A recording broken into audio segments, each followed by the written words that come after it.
I call my philosophy the science of living. Sometimes I call it the science of positive self-awareness, because we teach the person how to build an ideal self-image in his own mind.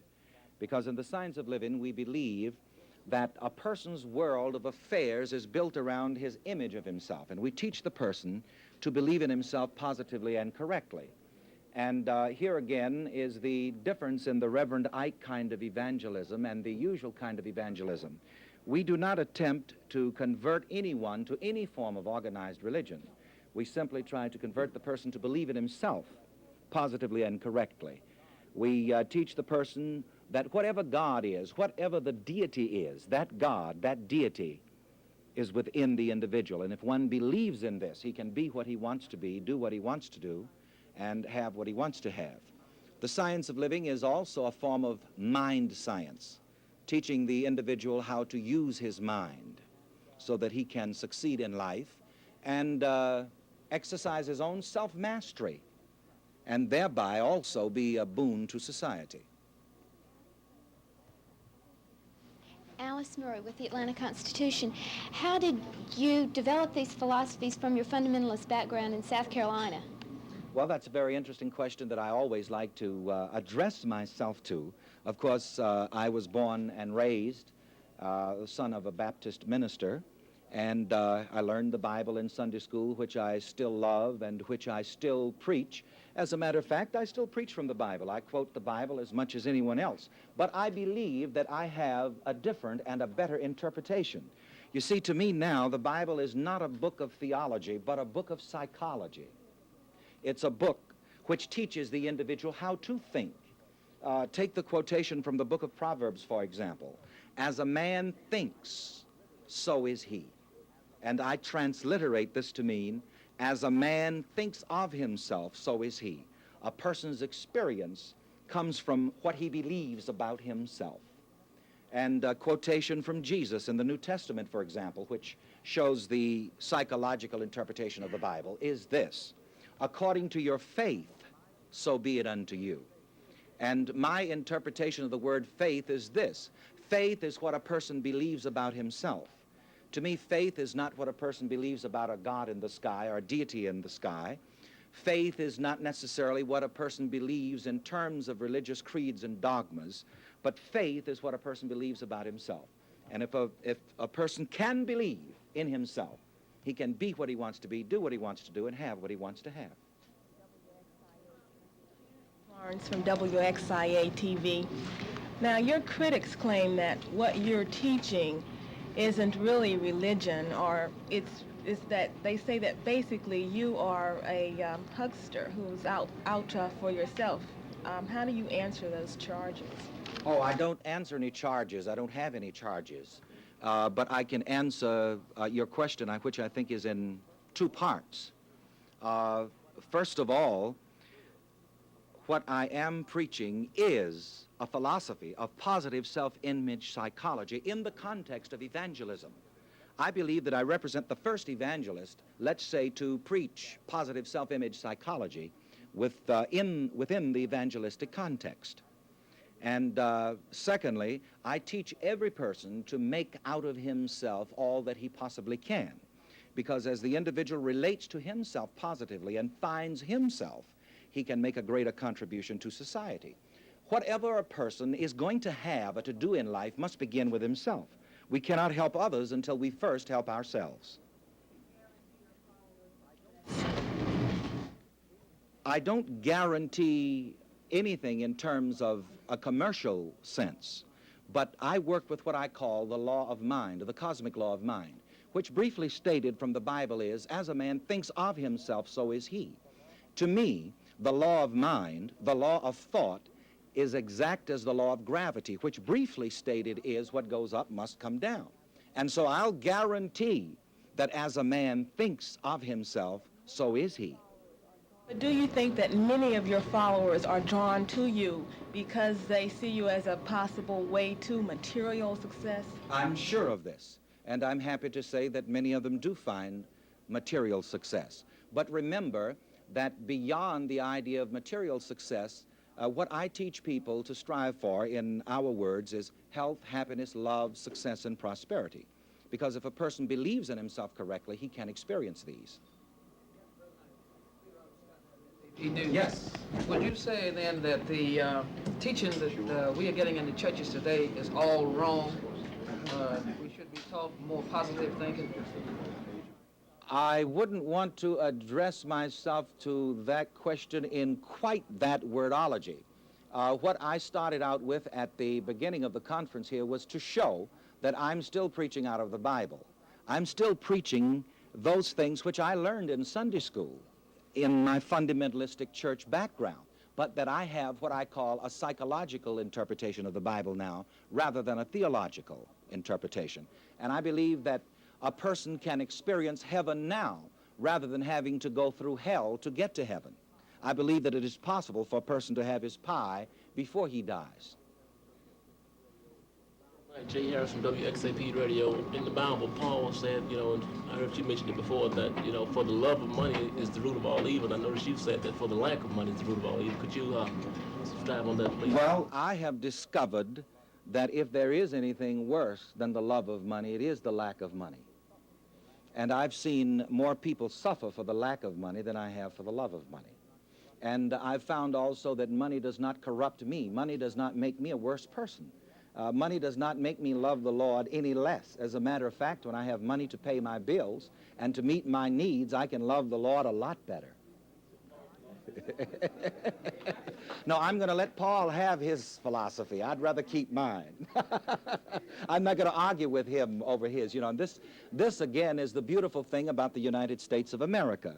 We can believe what we want to. And I respect everyone's right to believe whatever he wills. But I believe in health, happiness, love, success, and prosperity. I want my pie now with ice cream on top of it. Janet Florence from WXIA-TV. Don't you think then that some of the things you're teaching are contradictory to what's in the Bible? Not according to my interpretation. It's a matter of interpretation. You can interpret the Bible all kinds of ways. You can take the Bible and interpret it and make it say anything. For example, you can take one passage of Scripture that says, "And Judas went and hung himself," and turn quickly to another passage that reads, "Go thou and do likewise." You see, now that's the big thing. You can take the Bible and make it say anything. And this is why we have so many different beliefs. But as I say, we each have our right to whatever our belief or whatever our interpretation is. See that as a weakness in the Bible? No, I don't. It only goes to show you that everything is within man, the way you look at life, the way you look at the Bible. You can take the Bible and say, well, God intends for all of us to be poor. And you can take the same Bible and also see where God intends for us to be rich. For example, you may quote the 23rd Psalm. "The Lord is my shepherd, I shall not want." You may quote from the book of 3 John. "Beloved, I wish above all things that you would prosper and be in health." I'm going to take the good part. I'm going to take health, happiness, love, success, and prosperity. B. Roberts from WXAP News. Would you say then that the people who interpret the Bible to black and poor people did it in such a way as to keep them suppressed? Would you say that's...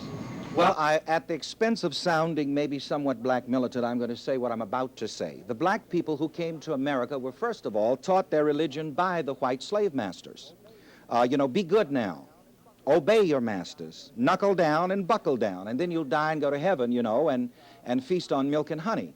But I find it very interesting that even the slave masters didn't believe in that, because while they had the slaves on their knees praying with their heads bowed and their eyes closed, they were seeking material prosperity. That's why now I'm saying to people, get up off of your knees, lift up your head and open your eyes, and know that God is now, good is now.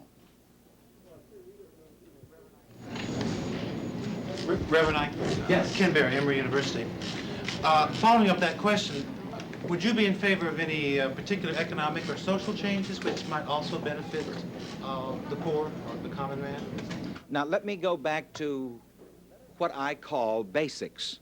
Let us remember that the individual is the first unit of society. And we cannot have any better society than the individuals which make it up. My philosophy begins, first of all, to deal with the individual. It teaches the individual how to deal with himself. I must, first of all, teach people as individuals to believe in prosperity, to believe in himself. And if a person believes in himself and believes in prosperity, that it is right and good for him to prosper, he will begin to prosper. If I can teach a person to be at peace with himself, within himself, and here again, social peace, international peace has to begin on the individual level. And if this can be taught to the individual, then individuals will contribute to a prosperous and a peaceful society. For example, you take the question of love. First of all, I teach the individual that he must love himself. Many times in organized religion, you know, we're taught that, well, we love everybody else first, we love the whole world. But you love yourself first. Because a person who does not love himself correctly, how can he love someone else correctly? And a person who loves himself correctly and who is right and honest with himself, within himself, he cannot but be right and honest with other people, and he makes a good member of society. So my philosophy for social change begins not as a social panacea, but begins on the individual level.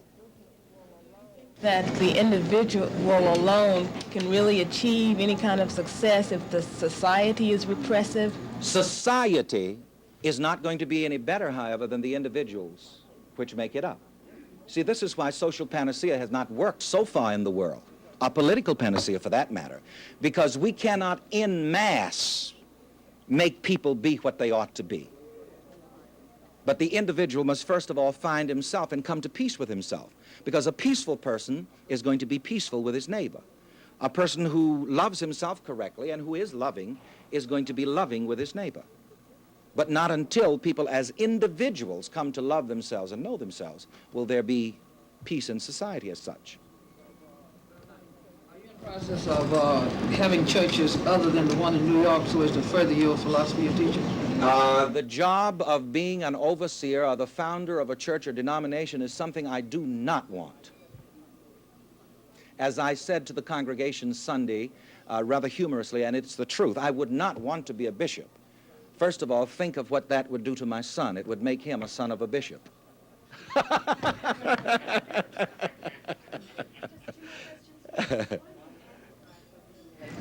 Why does anyone advertise so heavily? Because I want people to know what I'm offering. And I want as many people as possible to benefit from self-knowledge and positive self-image psychology. Absolutely, I will benefit. And if I have something which does not benefit me, I have no right to offer it to other people. My church is rich, prosperous, and successful, and I make no apologies for it. Whatever I enjoy, I work for it. And I make no apologies for my success. You see, this is another thing. Many times, you know, people will give us the impression that maybe we should apologize for our success. But we should not apologize for success. Whenever a person works hard, whenever a kid studies hard in school and makes something out of himself, he should not apologize for his success. And I have no guilt complex about the luxuries that I enjoy because I've paid the cost to be the boss.